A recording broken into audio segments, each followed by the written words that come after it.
Let me ask you another question about the terrorism list. What process is afforded a U.S. citizen, not someone who's overstayed a visa, not someone who crossed the border without permission, but an American citizen? What process is currently afforded an American citizen before they go on that list?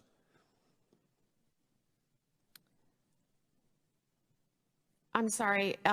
There's not a process afforded the citizen prior to getting on the list. There is a process should someone feel they are unduly placed on the list. Yes, there is. And when I say process, I'm actually using half of the term due process, which is a phrase we find in the Constitution, that you cannot deprive people of certain things without due process.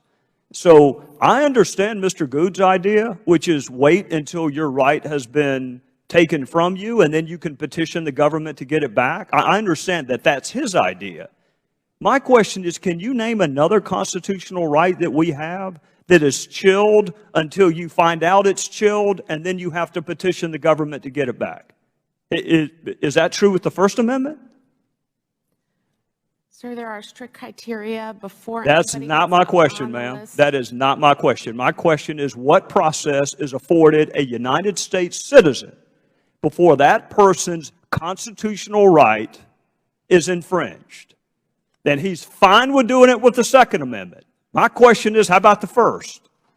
How about we not let them set up a website or a Google account? How about we not let them join the church until they can petition government to get off the list? How about not get a lawyer?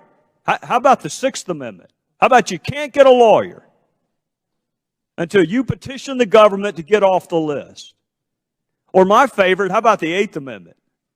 We're going to subject you to cruel and unusual punishment until you petition the government to get off the list. Is there another constitutional right that we treat the same way for American citizens that we do the Second Amendment? Can you think of one?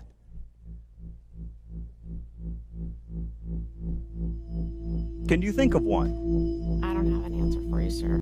Thank you, Madam Speaker. A well-regulated militia being necessary to the security of a free state, the right of the people to keep and bear arms shall not be infringed. Ben, I'd like to remind members that traffic in the well while another member is addressing the House is improper behavior. Gentleman may continue.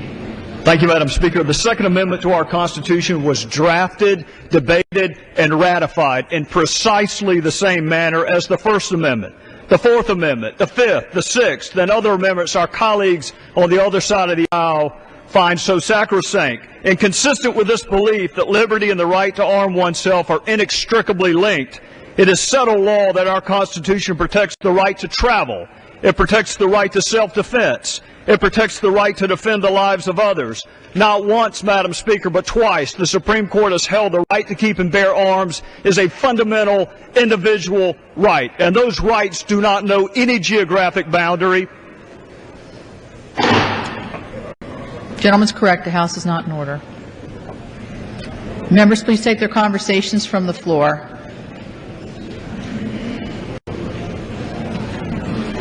Gentleman may continue. Thank you, Madam Speaker. Not once but twice, the Supreme Court has held the right to keep and bear arms as a fundamental individual right, and those rights do not know any geographic boundary, and our right to defend ourselves does not ebb and flow with the vicissitudes of travel or because we transverse a state line. Despite the fact that these rights are protected in the Constitution, there are still those who seek to treat the Second Amendment as a constitutional second-class citizen. Sometimes those efforts, Madam Speaker, to denigrate the constitutional status of the Second Amendment are overt, and sometimes they are obscure. And as much as we appreciate the renewed and I am sure short-lived infatuation with states' rights embraced by some of our colleagues on the other side, let me ask you simply this: what limits are you willing to accept with regard to the First Amendment?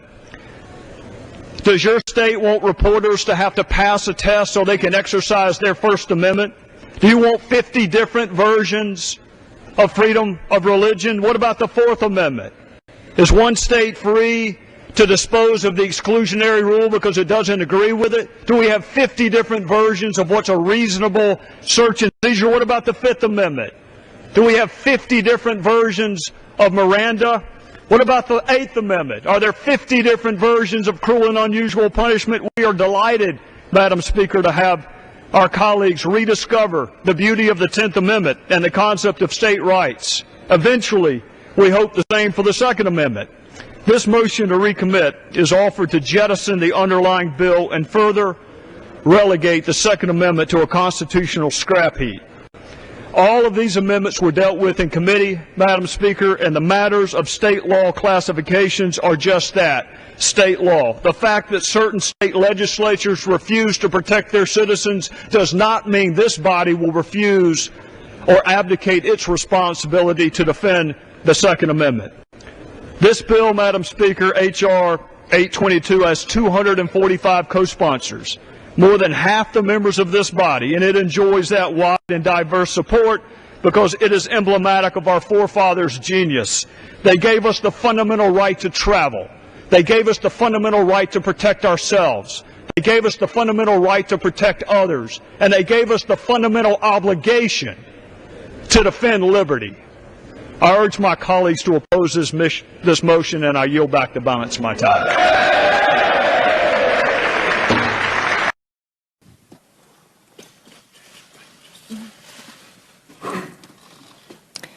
I will not answer any questions or testify about the subject matter of this committee's meeting. We will take your refusal as a refusal to testify. The witness and counsel are dismissed. Point of order? The gentleman will state a point of order. Please wait. Mr. Issa, Mr. Cummings just said we should run this like a courtroom, and I agree with him. She just testified. She just waived her Fifth Amendment right to privilege. You don't get to tell your side of the story and then not be subjected to cross-examination. That's not the way it works. She waived her right to Fifth Amendment privilege by issuing an opening statement. She ought to stand here and answer our questions. Can you give me the name of a single person who was involved in the original decision to target conservative groups for disparate treatment? I'm not aware of those names. Why can't you give me a name? So at the same time that I learned and that it was being stopped, I was also told that the Inspector General was aware of it. Mr. Shulman, is the Inspector General the only person who can investigate wrongdoing within the IRS? My general practice. Can you answer my question, and then you can explain? Is the Inspector General the only entity who can investigate wrongdoing? Congress can investigate. How about you? Can you do it? The practice at the Internal Revenue Service that I inherited. So if there's inappropriate conduct being done on your watch in the IRS, then that inappropriate conduct can last as long as the Inspector General's investigation lasts. Is that what you're telling me? That you're not going to step in and stop it? No, what I'm telling you. If there's someone wielding a knife in the parking lot, are you going to call the Inspector General? Are you going to wait until his or her investigation's over before you stop it? When I was told about these allegations, I was also told that they were being stopped, and so that the inappropriate criteria were not being used anymore. And despite the seriousness and potential criminality of that conduct, you didn't investigate it yourself at all? So the procedures that I inherited and that my Mr. general Shulman, practice this is going to go much quicker if you'll answer yes or no, and then you can explain. Did you do anything to verify that the practice, as insidious as it was stopped? The Inspector General was going to be looking into it, and that's what. Is it that you can't say yes or no, or you're just choosing not to say yes or no? Can you answer the question, did you do anything personally to make sure that this insidious, discriminatory practice was stopped? Yes or no? At the time that I learned about it, I also learned two things. The first was that it was being stopped, and the second was that the Inspector And what did you do to verify that it was stopped? The responsible deputy of the Internal Revenue Service told me it was being stopped. I had no reason to believe otherwise. Did you investigate why conservative groups were being targeted? Excuse me? Did you investigate? So you can't give me a single name. You can't answer the who. Can you tell me the why? Why were conservative groups? Why was the culture such under your watch that an employee felt comfortable targeting conservative groups? Did you investigate that? You know, from my reading of the report, I can't tell if it was political motivation or if it was tone deaf, somebody trying to expedite a way to You still don't know that this was political. Excuse me? You still don't know that this was political? I defer to the Inspector General. Well, I'll tell you this, Mr. Shulman. Your predecessor said that he wasn't sure if it was partisan, and that requires the listener to be as stupid as the speaker to utter a comment like that. He just testified that policy positions dictated this. What does that mean to you? If it's not partisan, what does that mean? I'm not sure I heard that testimony. Well, we'll be sure and get you a copy of the transcript, and you can supplement your testimony. How's that? Do you agree with Dan Pfeiffer? Committee's questions. Do you agree with Dan Pfeiffer that the law is irrelevant, or do you think it is relevant? I think the law is always relevant. Do you think 26 U.S.C. 7214, which provides for criminal penalties for this conduct, would be relevant? And did you refer the matter to someone with law enforcement investigative jurisdiction? I'm not going to speculate what's appropriate legally in this matter. And Mr. George, I knew his operation was looking at it, I believe. I thought it was an audit. I thought he just testified it was an audit, not an investigation. Did you refer it for criminal investigation? I didn't refer it. It was already being looked into at the time that it was brought to my attention. So I want to be real clear because my time is out. The only recourse you have when there's an allegation of wrongful conduct on your watch, the only thing you feel comfortable doing is waiting on an inspector general to finish his or her report. The general practice is to make sure the inspector general will look into it. No matter how insidious the conduct. If it were an allegation of racial discrimination, you would have waited until Mr. George finished his investigation? Is that your testimony? I'm really not going to answer hypotheticals. I tell you what, instead of answering a hypothetical, why don't you answer the case at bar today? If there's an allegation that groups are being discriminated against based on political ideology, are you really going to wait until an inspector general finishes his or her report before you take corrective remedial action? When I have a fact, but I don't have all the facts, and I don't know the scope and severity. Did you investigate the facts, Mr. Shulman? Did you lift a finger to identify the facts? Felt very comfortable. The facts, the Inspector General was going to run down the facts, and once he had it, it would be reported out. Let the record reflect that's a no. This administration blamed the murder of our ambassador and 3 others on a video. Don't take my word for it, Mr. Chairman. Let's look at what Ambassador Rice herself said. Our current assessment is that what happened in Benghazi was, quote, in fact, initially a spontaneous reaction. I don't know what the phrase in fact means in diplomatic legalese. I can tell you what it means in a courtroom, Mr. Chairman. It means it's a fact. And she went on national television and she said, not as this ambassador has said, that I'm not going to speculate, that I've got to get all the information. She said, in fact, this was a spontaneous reaction to what had just transpired hours before in Cairo, almost a copycat of the demonstrations against our facility in Cairo, which were prompted, of course, Mr. Chairman, by a video, is what she said. And then she proceeds to say the attack was spontaneous. I can think of few things, Mr. Chairman, more antithetical to spontaneity than a 12-month-long prologue of violence in Libya. And then she said she relied solely and squarely on the information the intelligence community provided. Mr. Chairman, I would like to have another hearing where we can ask Ambassador Rice under oath, who told you what when? You're going to blame the intelligence committee? You come before this committee and you tell us who told you it was a video. So 2 representatives of this administration gave demonstrably false statements, not just to us, but to our fellow citizens on national television. Thank you, Jimmy. We will not waver in our commitment to see that justice is done for this terrible act in Benghazi. And make no mistake, justice will be done. That was the President of the United States over a year ago. We're investigating exactly what happened But my biggest priority now is bringing those folks to justice. That was the President of the United States over a year ago. No one has been arrested. No one has been prosecuted. No one has been brought to justice. We don't even have access to the witnesses. You and the media were good enough for my 16 years as a prosecutor not to tell me how to do my job. And so far in Congress, y'all have been good enough not to tell me how to do my job. I'm not telling you how to do your job. But I'm going to ask you some questions, and if you can't answer these questions, then I'll leave you to draw whatever conclusion you want to draw about whether or not the media has provided sufficient oversight. Can you tell me why Chris Stevens was in Benghazi the night that he was killed?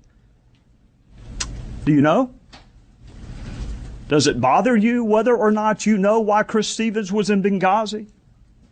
Do you know why we were the last flag flying in Benghazi after the British had left and the Red Cross had been bombed? Do you know why requests for additional security were denied?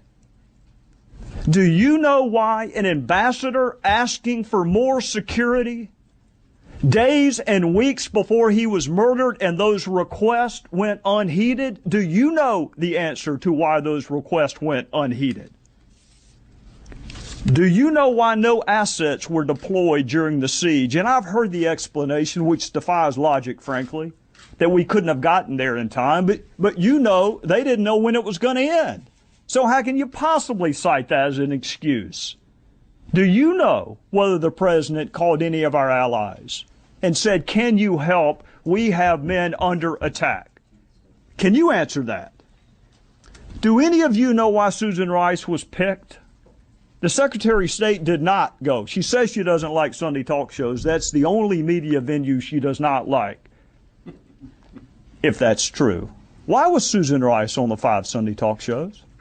Do you know the origin of this mythology that it was spawned as a spontaneous reaction to a video? Do you know where that started? Do you know how we got from no evidence of that to that being the official position of the administration?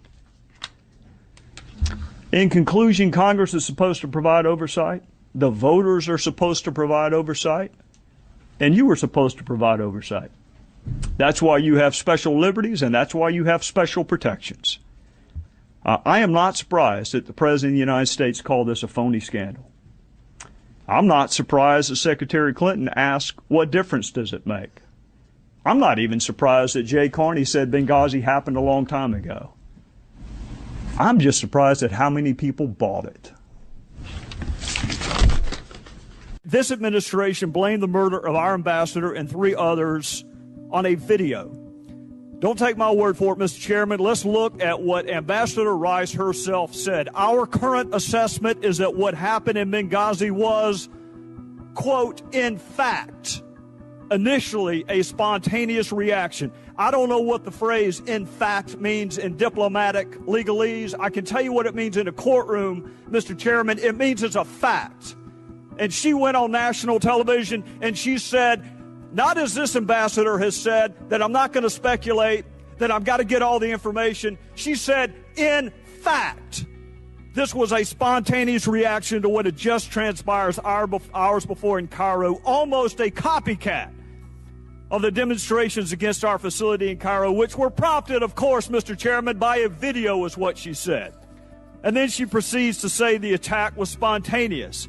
I can think of few things, Mr. Chairman, more antithetical to spontaneity than a 12-month-long prologue of violence in Libya.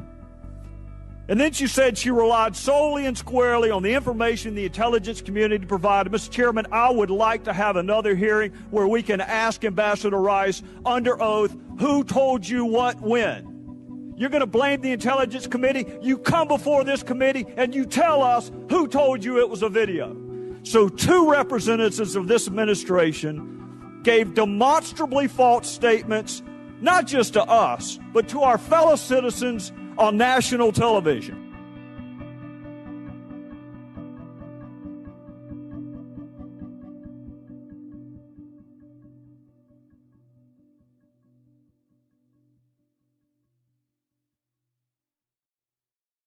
Many limitations in life is my inability to glean other people's motives or be able to read their minds. I could have sworn in response to a question you received from Mr. Cohen, you suggested race was the basis for why we may have this constitutional perspective. Did I understand you correctly? I believe I was responding to the question about is there an explanation about why? Well, let me offer another explanation to you, okay? Not a single Republican who is here right now ever served under a Republican president. Not one.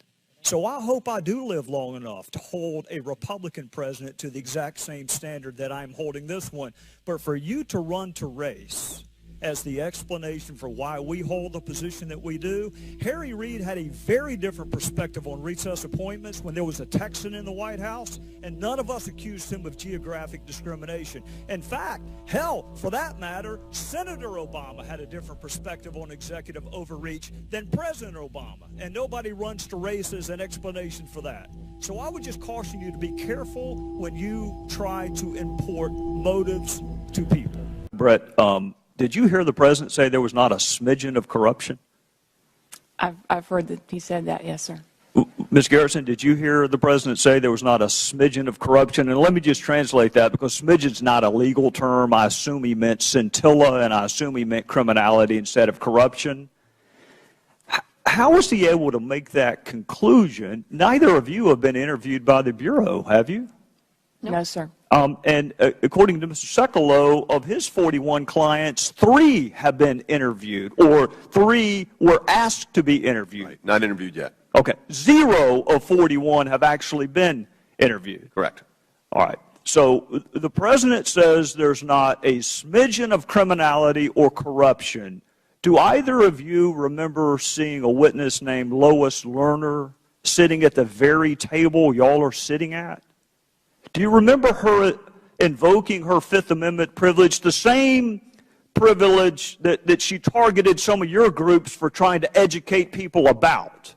Some of your groups just want to simply educate people about the Constitution, the one that she availed herself of the very second she was exposed to criminal investigation.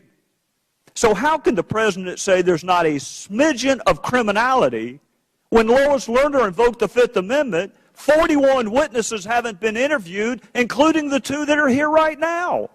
How can he possibly draw that conclusion?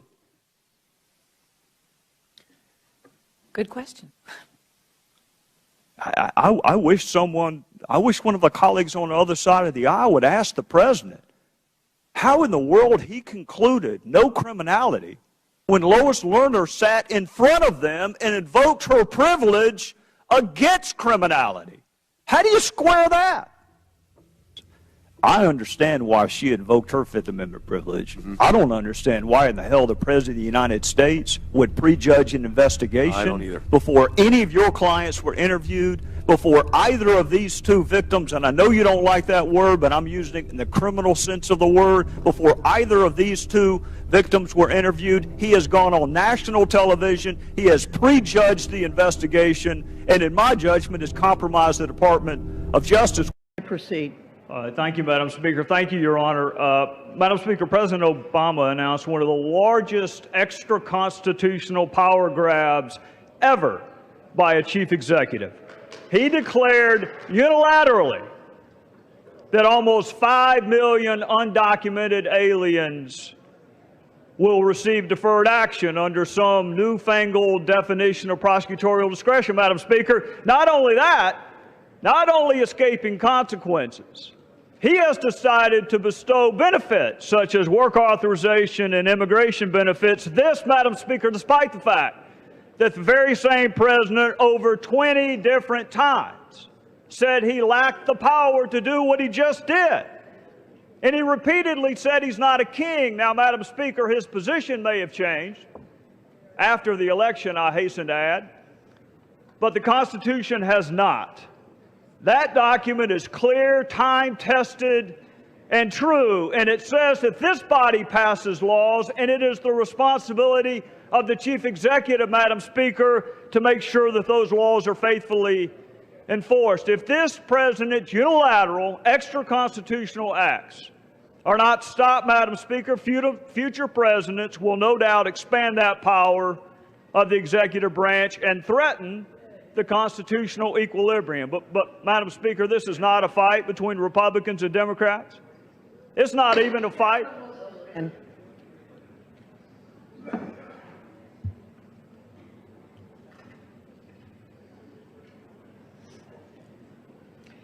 I ask the members to take their conversations off the floor.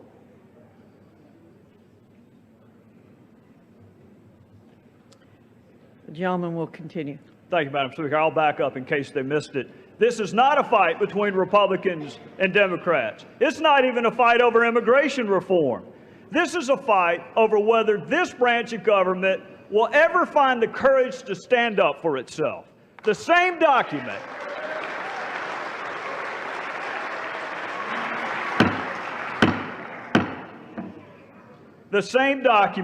that this and all president swears to defend gives this body certain tools like the power of the purse.